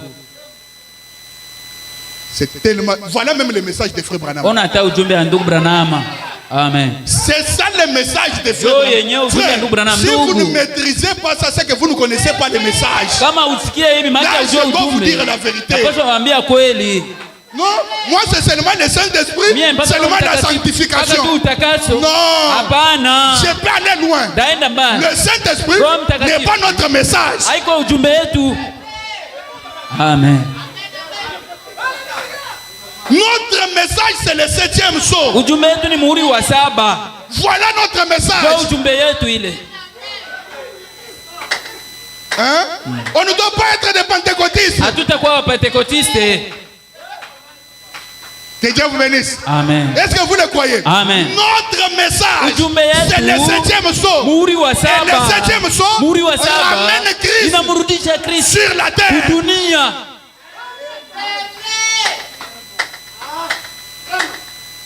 Ce sont de bonnes choses. Vitu ya mzuri kabisa. Oh, je relis. Nasoma tena. Ça, c'est une très belle écriture. Andiko mwa mzuri Branham sana. a dit. Branham anasema. Mais souvenez-vous Lakini kumbukeni, que pendant tout ce temps, Noé était dans l'arche. mwa ile muda yote Nuhu alikuwa msafini. L'épouse est scellée à l'intérieur avec Christ. Bibi harusi anatoa muhuri mule ndani na Kristo.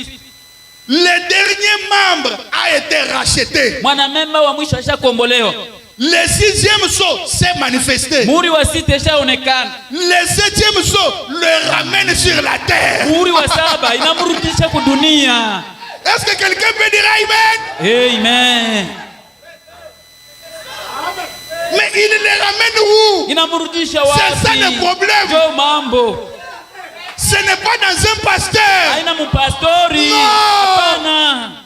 Ce n'est pas dans un bishop. Hana mbishop. Ce n'est pas dans un évêque. Hapana mwaskofu. Ce n'est pas un baruti. Hapana mubaruti.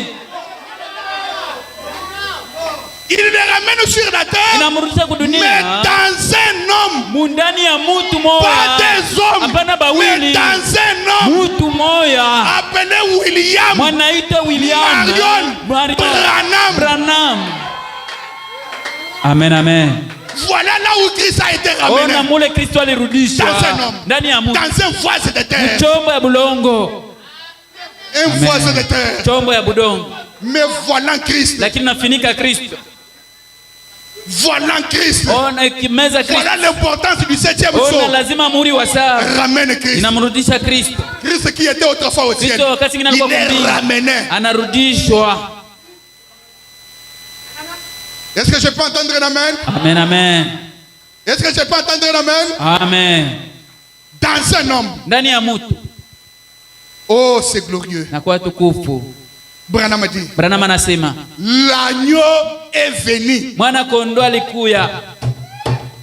Et a pris le livre de sa main droite. Akabeba kitabu mkono wake wa kuume.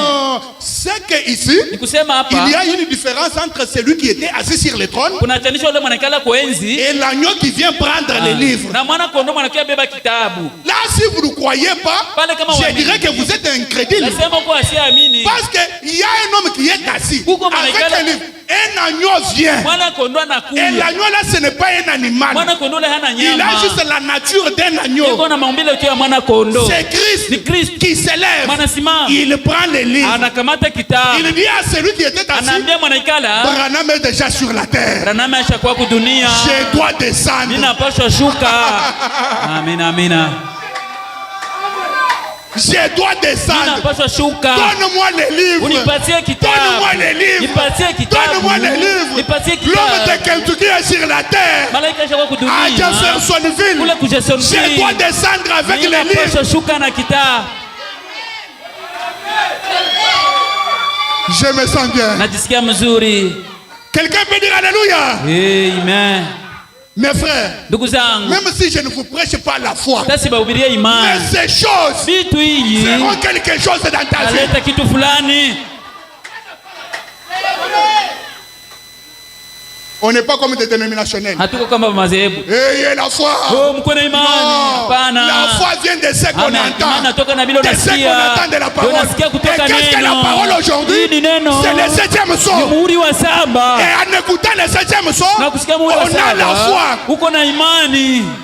La foi de l'enlèvement. Pas n'importe quelle foi. Parce que les 7 tonnerres donnent la foi de l'enlèvement à l'épouse. Si vous ne croyez pas aux 7 tonnerres, vous n'aurez pas la foi de l'enlèvement. Il n'y a qu'une seule chose qui donne la foi de l'enlèvement, c'est les 7 tonnerres révélés. Amen. Oh, même si je ne crois pas au tonnerre, mais j'ai le Saint-Esprit. Mais la foi de l'enlèvement, est-ce que tu en as? Amen. Voilà le problème. Avoir le Saint-Esprit et croire au tonnerre pour avoir la foi de l'enlèvement. Amen. Voilà le message. Voilà le message. Le message, ce n'est pas répandez-vous. Non. Quelqu'un parle Branham a dit la repentance, c'est pour l'église nominale. Branham en parle. C'est pour l'église nominale.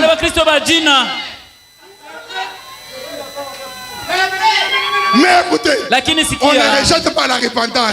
Mais ce n'est pas notre message. Amen.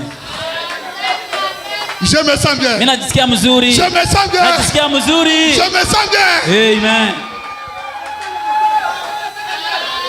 Très bien. L'agneau était différent de celui qui était assis sur le trône. Lui est resté toujours assis. Yeye alibakia na ikara. Mais l'agneau a récupéré. Mais son but, fikuzio yake de descendre ya kushuka avec les livres. Na kitabu. Et quand il descend, on ne parle plus de l'agneau, mais on parle de l'ange puissant. Mais écoutez, c'est la même chose. Parce que l'ange puissant, Branham l'appelle Christ. Branham l'appelle l'ange de l'alliance. Là, nous sommes dans l'Apocalypse chapitre 10. Il descend avec le petit livre. Ouvert, pas fermé. Le livre est ouvert. Quand il est remis au 7e messager. Oh non! Votre révélation, c'est après l'enlèvement. Moi, je ne crois pas ça. Les livres étaient ouverts et on a pris les livres. Branham a sondé l'intérieur du livre. La sémence du serpent. La divinité de Jésus. Il termine là. Il va autour du livre. Le tonnerre d'Apocalypse. Est-ce que je peux entendre le troisième poule? Le 7 tonnerre.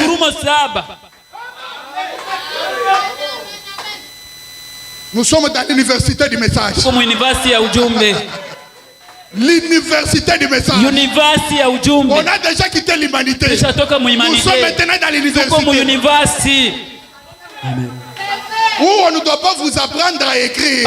Non, là c'est vous-même. Le professeur ne fait que lire. Vous écrivez de vous-même.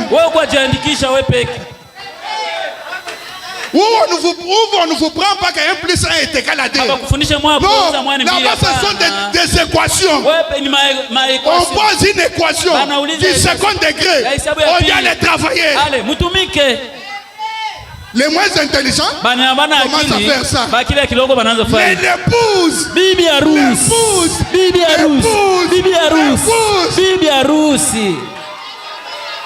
l'épouse ne gratte pas la tête. L'épouse prend son stylo et ses lunettes. Et qui sont les lunettes? William Branham.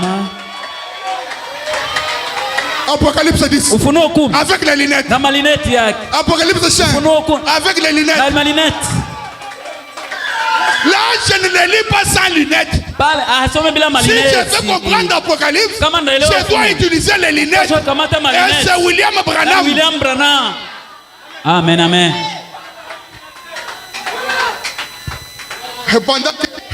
Pendant que les autres vous diront que l'ange là, quand il est descendu, il était aveugle avec les ailes. Vous voyez, il avait une trompette. Non. La voix d'une trompette, c'est la parole. La proclamation de la parole. Le message du 7e âge. Du 7e messager. Amen. Soyez guéris à cause de cela. Amen, amen. Amen. Vous ne le croyez même pas. Amen. Soyez guéris à cause de cela. Amen. Soyez des millionnaires à cause de cela. Amen. Soyez prospères à cause de cela. Amen. Soyez bénis à cause de cela. Amen. Je me sens bien. Najisikia mzuri.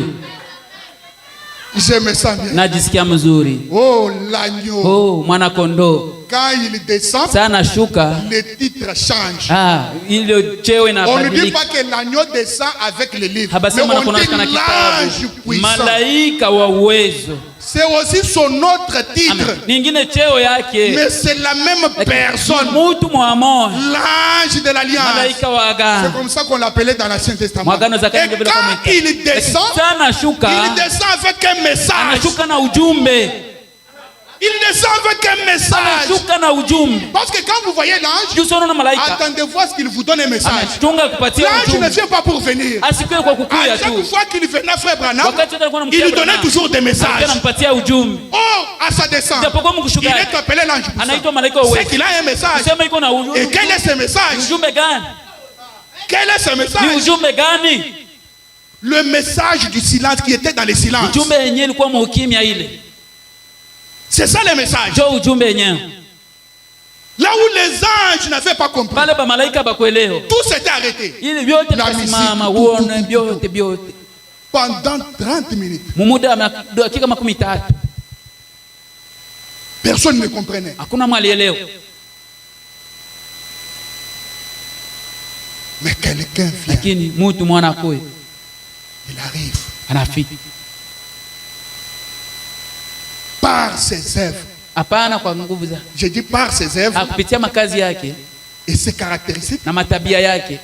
Nous l'identifions au 7e ange du 7e âge. Tunamtambulisha kwa yule malaika wa 7 wa kizazi ya 7. Il est là au moment de cette venue. Iko pale mwele wakati ya ile ujio. L'ange descend. Malaika anashuka. Lui va à la rencontre de l'ange. Yeye anaenda kutanana na malaika. Il récupère les livres. Anakamata kitabu. Anashuka na. On envoie le même. Anaimeza ata.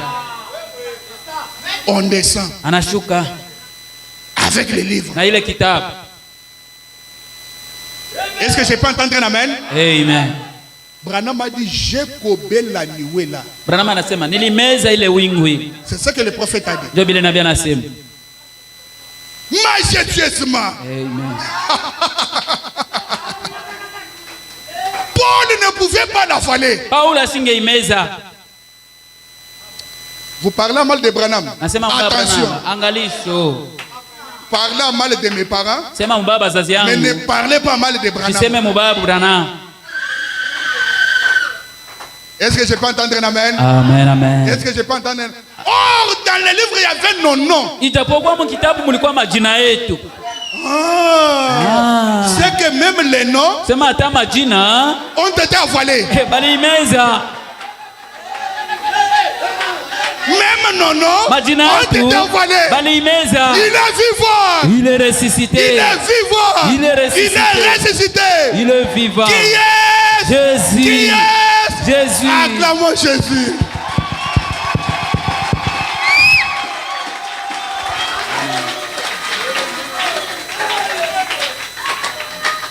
Je me sens bien. Najisikia mzuri. Voilà pourquoi. Ona kwa nini Branham avait quitté le niveau d'imposer les mains aux malades. Parce qu'il y avait déjà un changement du ministère.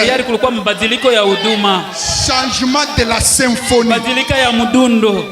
Il entre dans un stade rempli de gens. Il ne prie même pas.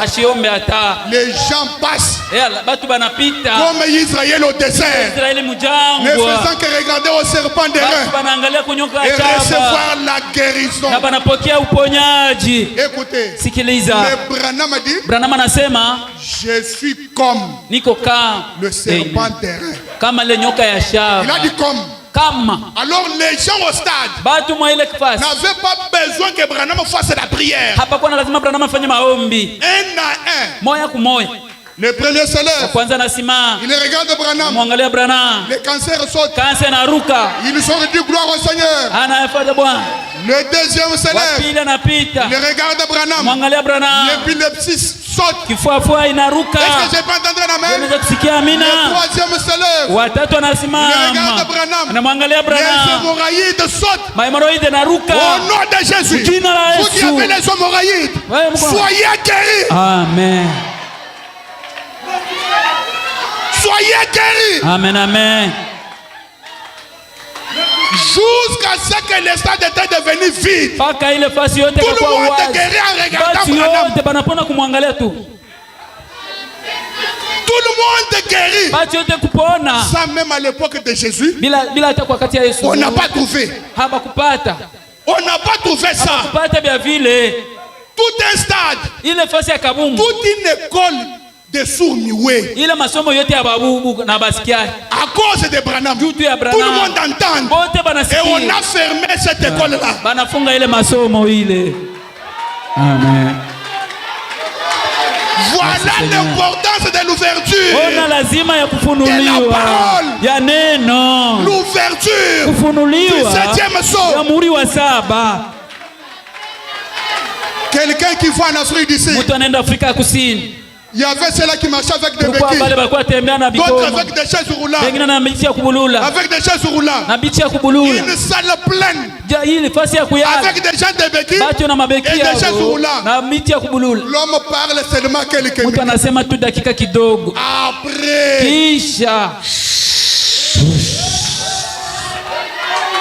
L'ange du Seigneur malaika wa Bwana anashuka. Tout le monde a quitté la salle. Yote bakatoka ile jengo. En jetant des béquilles. Kila mtu anatupa ile mabeki. Anatupa.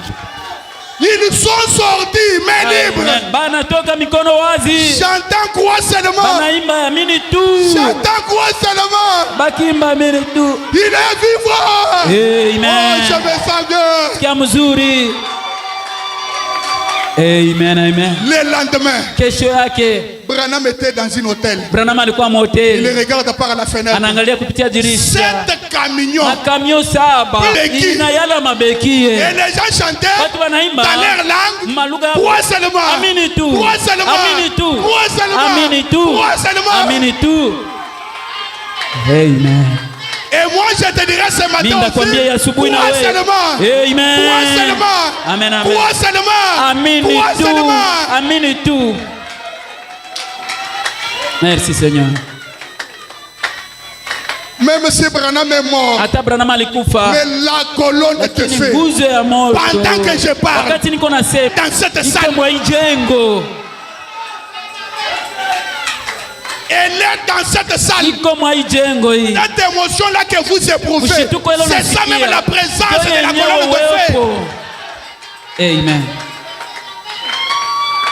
Amen. Amen. Ce matin, comme les 7 tonnerres ont reçu les révélations, je ne vous demande même pas de prier. Moi, je n'ai pas vu Pierre qui n'avait pas ces choses. Les gens s'alignent sous le soleil. Pierre sort sans imposition de main, mais son ombre en train de guérir les malades. Frère, mais que dire de nous? Je passe seulement à vos côtés. Je sais que quand je passe, ma présence va faire quelque chose. Quand je passe, le chômage doit quitter.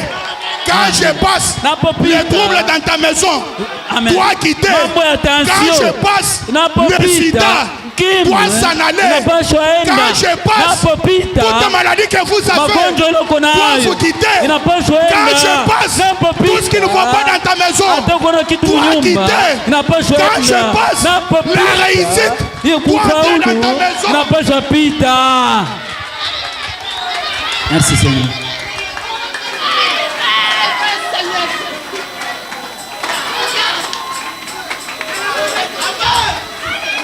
Qu'est-ce qui peut être difficile à notre Dieu? Alors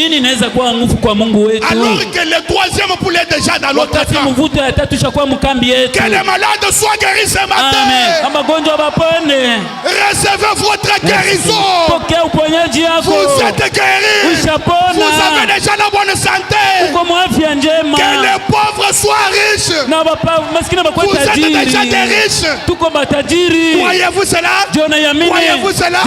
Croyez-vous cela? Amen, amen. Soyez bénis. Mubarikiwe. Amen, amen. Je n'ai pas écrit un message d'un pentecôtiste. Mais le message que j'écris vient de Dieu. Et si ce message est vrai, que les kystes, que les hémorroïdes, l'hypertension, le diabète, tout ce qui ne va pas dans votre corps, que cela vous quitte au nom de Jésus-Christ.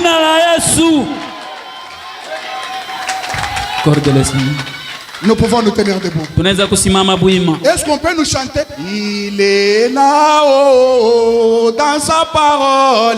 Il est là-haut dans sa parole.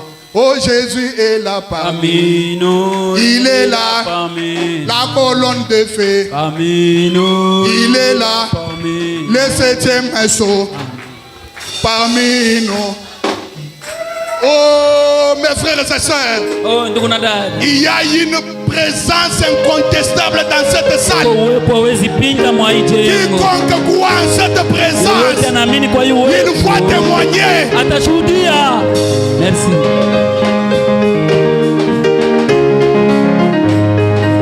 Chantons. Alléluia. Il est là-haut dans sa parole.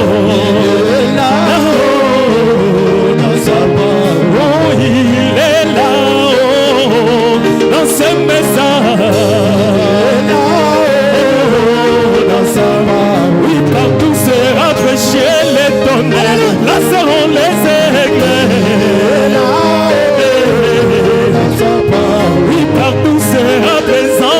l'écho, la seront des aigles. Oui, l'auteur de la vie, c'est Jésus, et là parmi nous. Oh, l'agneau des gloires est là, il est parmi nous. Oui, la colonne de feu est ici, elle est parmi nous. Oh, il est là, oh, dans cette maison. Oh, il est là, il est là. Oh, il est là, oh, il est là. Il le temps de la vie. Oh, il est là, oui, le créateur. Oh, il est là, oui, c'est lui qui console. Oh, il est là, oui, l'auteur de la vie. Oh, il est là, le Dieu tout-puissant. Oui, il est là, le grand El Shaddai. Oui, il est là, ah, il est là. Oh, il est là.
Le prophète dit, quand le 7e sceau fut ouvert, il y a eu des cris, il y a eu des louanges, il y a eu des alléluia. Amen. Bon, il n'y a même pas moyen que je prie pour vous. Parce que je crois que tout ce dont vous avez besoin, vous l'avez déjà. Vous l'avez déjà. Soyez, asseyez-vous seulement. Écoutez. On est même que je prie. Ou que vous priez. Moi je vous bénis seulement. Et puis je quitte la chair. Soyez bénis. Amen. Soyez des grands hommes. Amen. Soyez sauvés. Amen. Ayez le Saint-Esprit. Amen. Que vos activités prospèrent. Merci Seigneur. Amen. Soyez la tête. Amen. Et non la queue. Amen. J'aimerais que vous puissiez prospérer. Amen. Comme prospère l'état de vos âmes. Amen. Ayez la réussite dans vos activités. Amen. Que ceux qui ne mettent pas au monde puissent avoir des enfants. Amen. Que ceux qui sont troublés dans leur famille puissent avoir la paix. Amen. Au nom de Jésus-Christ. Amen. Je vous donne toutes ces bonnes choses. Amen. Amen.